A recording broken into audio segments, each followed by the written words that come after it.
고린도후서 1장 3절부터 24절 말씀. 찬송하리로다. 그는 우리 주 예수 그리스도의 하나님이시요 자비의 아버지시요 모든 위로의 하나님이시며 우리의 모든 환난 중에서 우리를 위로하사 우리로 하여금 하나님께 받는 위로로서 모든 환난 중에 있는 자들을 능히 위로하게 하시는 이시로다. 그리스도의 고난이 우리에게 넘친 것 같이 우리가 받는 위로도 그리스도로 말미암아 넘치는도다. 우리가 환난 당하는 것도 너희가 위로와 구원을 받게 하려는 것이요 우리가 위로를 받는 것도 너희가 위로를 받게 하려는 것이니 이 위로가 너희 속에 역사하여 우리가 받는 것 같은 고난을 너희도 견디게 하느니라. 너희를 위한 우리의 소망이 견고함은 너희가 고난에 참여하는 자가 된 것 같이 위로에도 그러할 줄을 알미라. 형제들아, 우리가 아시아에서 당한 환난을 너희가 모르기를 원하지 아니하노니 힘에 겹도록 심한 고난을 당하여 살 소망까지 끊어지고 우리는 우리 자신이 사형 선고를 받은 줄 알았으니 이는 우리로 자기를 의지하지 말고 오직 죽은 자를 다시 살리시는 하나님만 의지하게 하심이라. 그가 이같이 큰 사망에서 우리를 건지셨고 또 건지실 것이며 이후에도 건지시기를 그에게 바라노라. 너희도 우리를 위하여 간구함으로 도우라. 이는 우리가 많은 사람의 기도로 얻은 은사로 말미암아 많은 사람이 우리를 위하여 감사하게 하려 함이라. 우리가 세상에서 특별히 너희에 대하여 하나님의 거룩함과 진실함으로 행하되 육체의 지혜로 하지 아니하고 하나님의 은혜로 행함은 우리 양심이 증언하는 바니 이것이 우리의 자랑이라. 오직 너희가 읽고 아는 것 외에 우리가 다른 것을 쓰지 아니하노니 너희가 완전히 알기를 내가 바라는 것은 너희가 우리를 부분적으로 알았으나 우리 주 예수의 날에는 너희가 우리의 자랑이 되고 우리가 너희의 자랑이 되는 그것이라.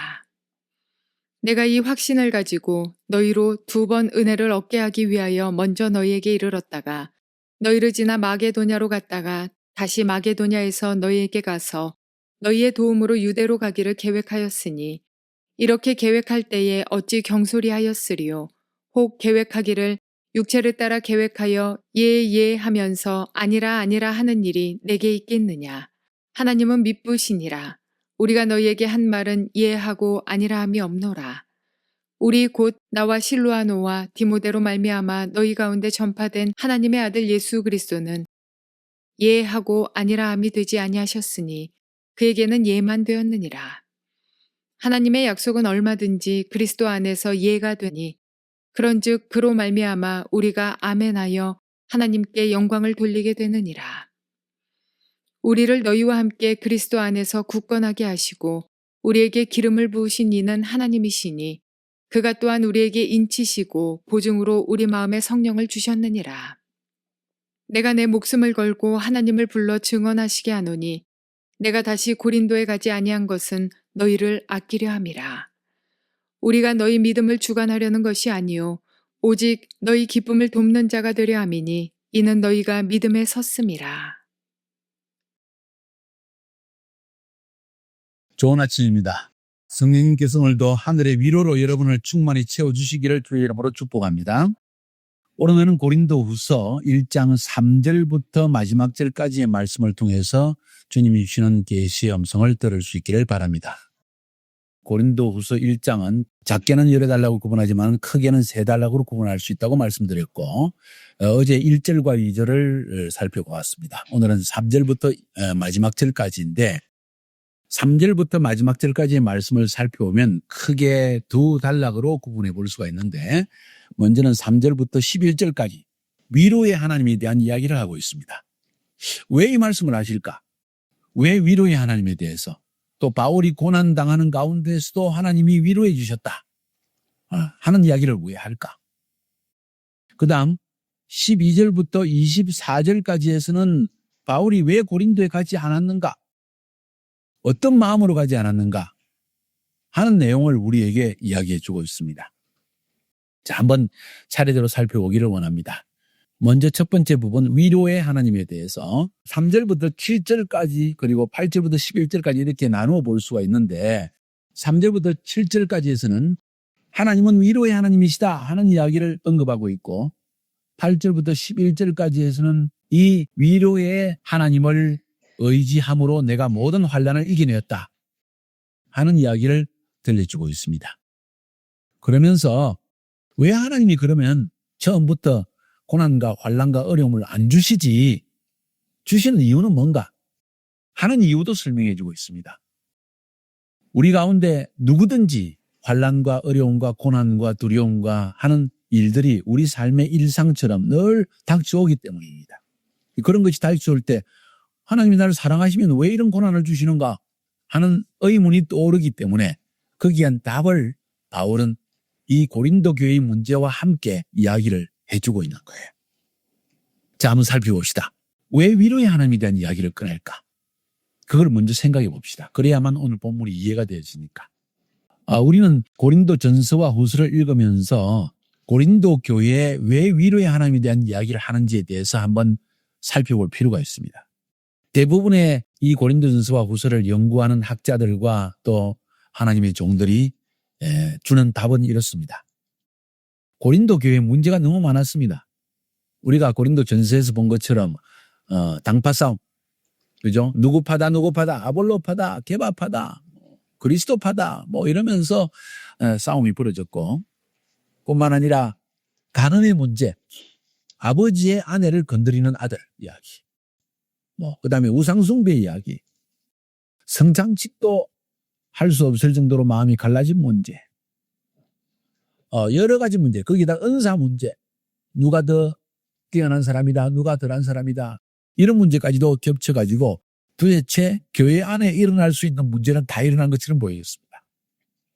그래서 고린도 전서에서 그렇게 바울이 강하게 책망한 것처럼 보이지는 않지만은 책망의 글을 썼고, 또 고린도 전서와 후서 사이에 또 하나의 글이 있을 것이다 하고 추측할 수 있는 여러 가지 정황들이 성경에 보여집니다. 그래서 일반적으로 이야기할 때 사도 바울이 고린도 교인들에게 이 쓴 편지, 문제가 너무 어려웠기 때문에 많은 편지를 썼는데 책망의 내용들을 엄청 많이 썼던 것으로 보여집니다. 디모데를 보내서 문제를 해결하기도 하고 또 그 이후에 편지를 써서 문제를 해결하기도 하고, 근데 대부분의 이야기는 책망으로 일관된 이야기였고, 고린도 교인들은 이 바울의 책망의 편지와 사람을 보내서 책망하는 이야기를 듣고 굉장히 부끄러워했을 가능성이 많다. 너무 창피하게 생각했다. 그래서 마음이 낙심되어졌을 가능성이 많다. 심지어 아볼로도 가기를 싫어했다 그랬단 말이에요. 그 당시에 고린도 교회의 책임자가 아볼로였다고 생각해 보면은, 담임 목사가 가기를 싫어할 정도였다면은 고린도 교인들이 진짜 이건 우리가 너무했었구나, 부끄러워하고 창피해하고 그런 마음이 많이 들었을 것이라는 거죠. 그래서 고린도 후서에서 사도 바울은 마지막으로 고린도 교회에 쓰면서 이제는 좀 위로해 줄 때가 됐구나 해서 위로의 하나님에 대한 이야기를 끄집어내고 있는 것입니다. 이것이 일반적인 해석입니다. 그래서 인사를 하자마자 사도 바울은 고린도 교인들에게 찬송하리로다. 그는 우리 주 예수 그리스도의 하나님이시요 자비의 하나님이요 모든 위로의 하나님이요 우리의 모든 환난 중에서 우리를 위로하사 우리로 하여금 하나님께 받는 위로로서 모든 환난 중에 있는 자를 능히 위로하게 하시는 이로다. 이러면서 고린도 교인들에게 위로의 메시지를 지금 들려주어서 심히 상한 마음들을 좀 더 캄다운 시켜주는 그러한 모습을 우리가 볼 수 있습니다. 우리가 자녀를 키울 때도 그렇고 성도들을 목회할 때도 마찬가지고 심히 야단칠 때가 있어요. 정신이 퍼쩍 들게 혼쭐이 나요. 그래야만 알 수 있습니까? 그러나 계속 그 상태를 유지하면 두려움에 떨게 되죠. 사람이기 때문에. 그래서 또 위로를 해줄 필요가 있는 거예요. 방긋 웃어주기도 하고 또 재미있는 이야기를 나눠주기도 하고 또 위로를 해주기도 하는 거예요. 사도 바울도 그런 면에서 이런 편지를 쓴 것이 아닌가 하는 생각이 보여집니다.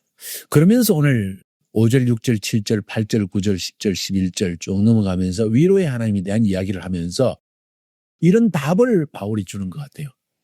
그러면 하나님이 왜 환난을 안 주시지? 환난 주고 위로하고 병 주고 약 주고 근본적인 환난에 대한 문제 그리고 고난에 대한 문제 그러면서도 그런 고난 가운데 주시는 위로에 대한 이야기까지도 하나님께서 허락해 주십니다.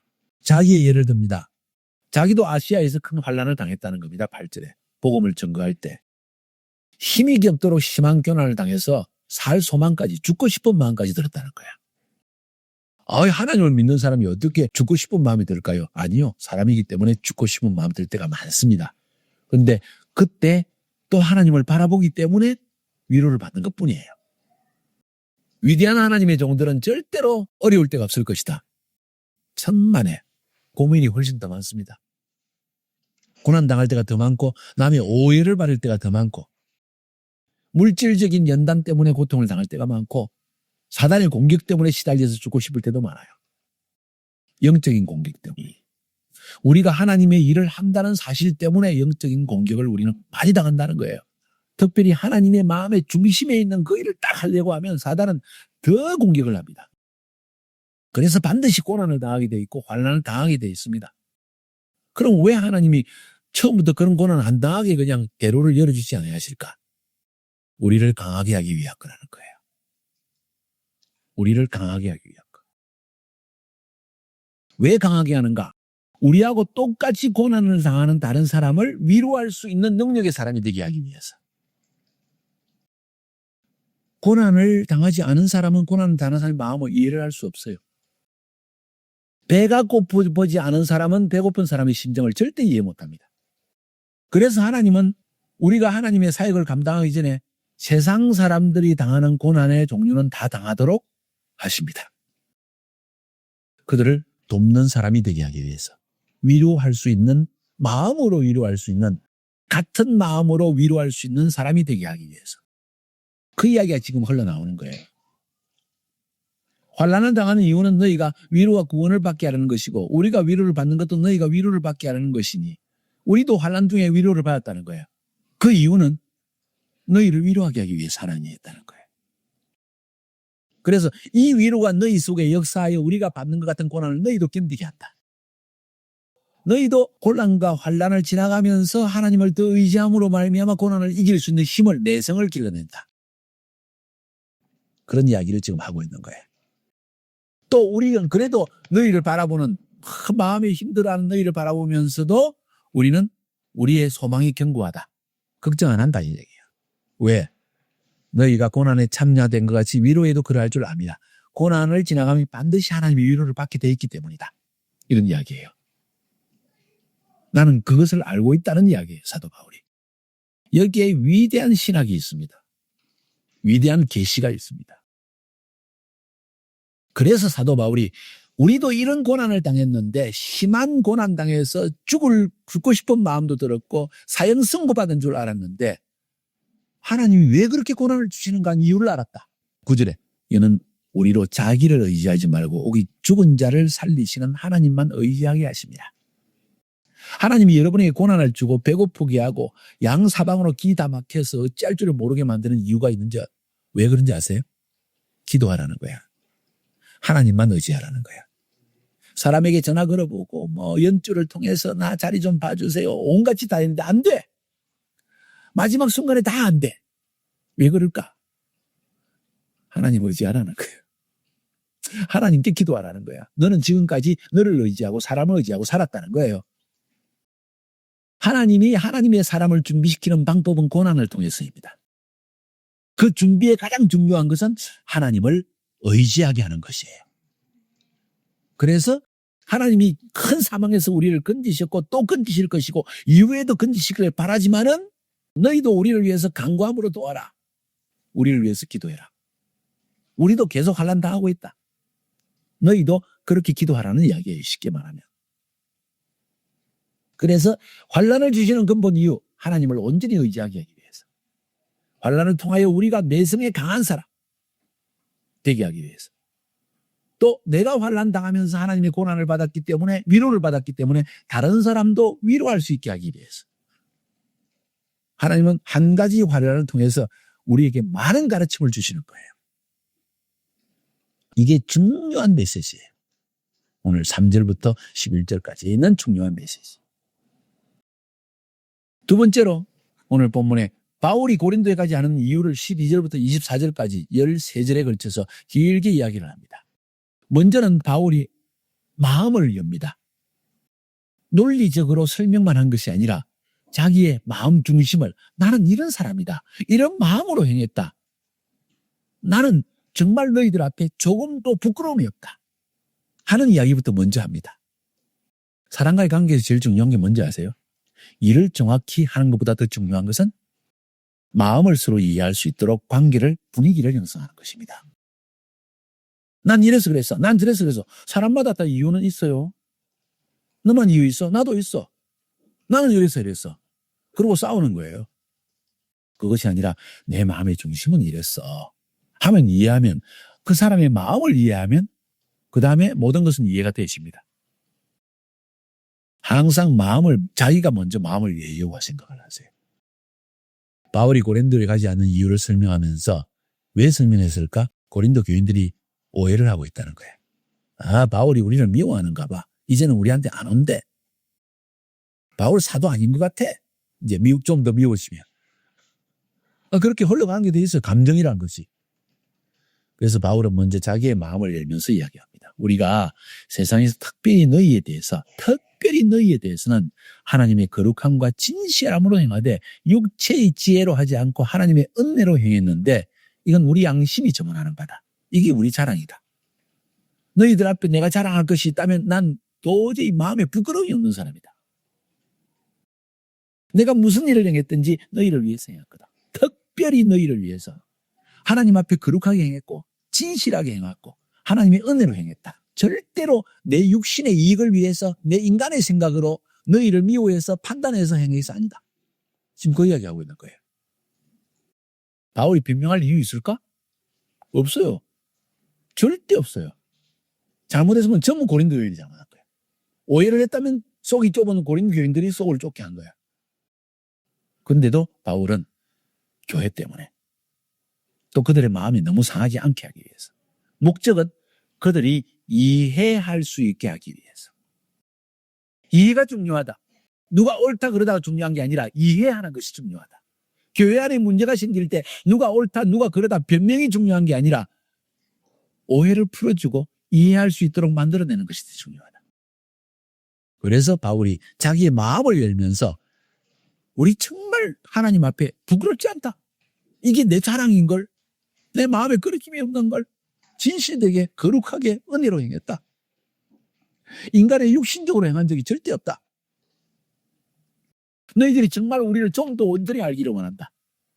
주 예수의 날에는 너희들이 더 온전히 우리를 알 것이다. 끝까지가 14절까지 이야기하고 있는 거예요. 주님의 오시는 그날에 우리의 마음의 중심이 확 드러나면 너희들이 그때 우리 마음 보고 이야 하고 그렇게 말하게 될 거다. 그 정도로 자신이 있다는 이야기예요. 왜 그런 이야기 합니까? 고린도에 가지 않은 것에 대해서 고린도 교인들이 오해를 하고 있으니까. 그래서 그 자기의 마음을 먼저 열어놓고 오해를 풀어놓고 사도 바울은 설명을 해줍니다. 이제는. 그래서 내가 안 간 이유 이제 이야기해 줄까? 하면서 이야기하는 거예요. 내가 이런 확신을 가지고 이런 하나님 앞에 떳떳함을 가지고 너희에게 두 번 은혜를 얻게 하기 위해서 먼저 너희에게 갔다가 그 다음에는 마게도니아로 갔다가 너희에게 들르지 않고 마게도니아에 먼저 갔다가 그죠? 마게도니아에서 다시 그 다음에 너희에게로 가서 너희 도움을 받아서 그죠? 연보를 받아서 특별 구제연금을 받아가지고 또 너희들이 나를 선교사로 파송해 주어서 그래서 유대로 가기를 계획했다. 내 계획은 그랬다. 그렇게 두 번 가기를 원했다. 한 번은 마게도니아 가기 전에 한 번 들르려 했고 그 다음에는 마게도니아 갈 때 안 들르고 너희들. 그 뒤에 한 번 가서 얼마간 너희들과 함께 거하기를 원했다. 고린도전서에서 그 이야기 했었죠. 그죠? 이렇게 계획할 때 이런 계획을 두 번 은혜 주기 위해 가려고 했는데 내가 인간적으로 경솔하게 했겠냐? 기도하면서 안 했겠느냐? 너희들을 위하는 마음에서 무엇이 너희에게 유익할지 하나님의 교회를 위해서 뭐가 좋을지 너희들이 문제가 많은데 그 문제 해결하기 위해서 어떻게 하는 것이 좋을지 내가 생각해보고 안 했겠느냐? 육체를 따라서 아니요 내한테 유익한 대로 그냥 말을 바꾸는 그런 사람인 줄 아느냐? 아니다는 이야기예요. 하나님은 항상 예와 노가 분명한 분이고 나도 마찬가지라는 거예요. 그 이야기를 지금 28절에 하나님은 미쁘시니라. 우리가 너에게 한 말은 예하고 아니라 함이 없느냐. 나는 딱 할 말은 그냥 분명하게 하는 사람이다. 그러면서 19절에도 계속 나와 실로아는 신라교예요. 신라와 디모데는 항상 이렇게 그리스도 안에서 주님이 시킨 일에 대해서만 예하는 사람이다. 그 말이 하나님 아들 예수 그리스도는 예하고 아니라 함이 되지 아니하였으니 그에게는 야만 주님이 하나님 앞에서 예라고 한 것처럼 우리도 역시 마찬가지로 하나님이 시키는 일에 대해서는 늘 예하는 사람이다. 하나님이 우리에게 약속한 일에 대해서는 그리스도 안에서 우리가 항상 예만 한다. 그래서 하나님께 아멘하고 영광을 돌리게 하는 것이 우리의 삶이다. 우리는 인간적인 생각 때문에 내게 유익한 대로 예 아니요 바꾸는 사람 아니다. 지금 그 변명을 쭉 하고 있는 거예요. 그러면서 정작 답은 23절에 한 절에 하고 내가 내 목숨을 걸고 하나님 앞에 증거하는데 내가 다시 고린도에 가지 아니한 것은 그러니까 먼저 가려고 했는데 안 간 이유는 너희를 아끼기 때문이다. 좀 믿으라 하는 이야기예요. 그건 아낀다는 말의 의미가 뭘까? 아마도 바울이 마게도냐 가기 전에 먼저 고린도를 방문했으면 혼났을 것 같아, 바울한테. 이게 무슨 교회냐, 이놈들아. 이게 말이 되는 소리냐? 교회 안에 간음이 있다니. 우상성들은 또 왜 밥도 같이 못 먹어? 혼쭐 낼 것 같으니까 너희를 아끼다 보니까 인간적으로 나도 냉정함을 잃어버릴까봐. 내 감정 컨트롤 못할까봐. 그래서 내가 처음에는 안 간 거다. 저희 말로 다 이런 것이다. 또 내가 가면 그렇게 막 하다 보면 잘못하면 너희들이 벌벌 떨면서 내 말하는 거 다 그냥 시킨 대로 하긴 하는데 순종하는 게 아니라 맹종 시키는 대로 막 해버릴까 봐서. 믿음을 주관하려고 하지 않기 위해서. 그래서 내가 좀 참은 거다. 그래서 너희들이 오히려 너희들의 기쁨을 돕는 자, 다시 말해서 너희들이 스스로 기뻐하면서 내 말에 순종하는 자가 되게 하기 위해서 그래서 내가 안 간 것이다 하는 설명을 지금 바울은 하고 있는 거예요. 이게 바울의 목회론이에요. 사람을 생각하는 마음이에요. 교회를 생각하는 마음이에요. 영적 분위기를 바로 살리고자 하는 바울의 마음이라는 거예요. 이런 일을 행할 때 결국 사도 바울은 내 안에 성령님, 인쳐주신 성령님을 따라 이 일을 행했다는 이야기를 21절, 22절에 하는 거예요. 우리를 너희와 함께 그리스도 안에서 굳건하게 하시고 우리에게 기름 부으신 이는 하나님이시니라. 이런 위로를 주고 또 너희들에게 책망의 편지를 쓰고 또 이렇게 가지 않기로 결정한 것, 내 안에 기름 부어주신 그 하나님, 그 성령님의 인도하심을 따랐다는 은근한 표현을 하고 있는 거예요. 그가 또한 우리에게도 인치시고 보정으로 우리 마음에 성령을 주셨느니라. 내 안에도 그 성령님이 있기 때문에 그 성령님의 인도하심을 따라서 내가 안 가기로 계획을 변경시킨 것이지 너희들 미워서 꼴보기 싫어서 안 가려고 한 게 아니다. 인간적으로 육체를 따라서 예 했다가 아니요 한 것이 아니다. 지금 그 이야기 하는 거예요. 참 중요한 내용이라고 생각합니다. 바울은 자기 감정을 컨트롤하는 사람이었다. 무엇이 교회에 유익한지 성도들의 마음 상하는 것을 힘들어했던 사람이라는 걸 볼 수가 있습니다. 그들이 스스로 일어서서 자원하는 마음으로 순종하기를 바라는 마음이었고 자원하면서 순종하게 하기 위해서 가려고 했던 계획도 바꿔놓고 기도해 보니까 성령님이 아니다. 이번에는 가지 마라. 좀 참아라. 아마 성령님이 그랬었던 것 같아. 그 이야기를 지금 바울이 지금 하고 있는 거예요. 깊은 목회론적인 눈입니다. 어떻게 하면 성도를 상처받지 않고 세울까? 마음의 상처를 받으면 그 다음에 꼭 상처받은 게 튀어나와요. 어디에선가. 그래서 어쨌든 상처받지 않고 스스로 고린도 교인들이 일어설 수 있도록 회개하고 위로받고 책망받고 위로받고 일어날 수 있도록 돕는 바울. 이런 마음을 우리 모두가 배울 수 있기를 주의 이름으로 축복합니다.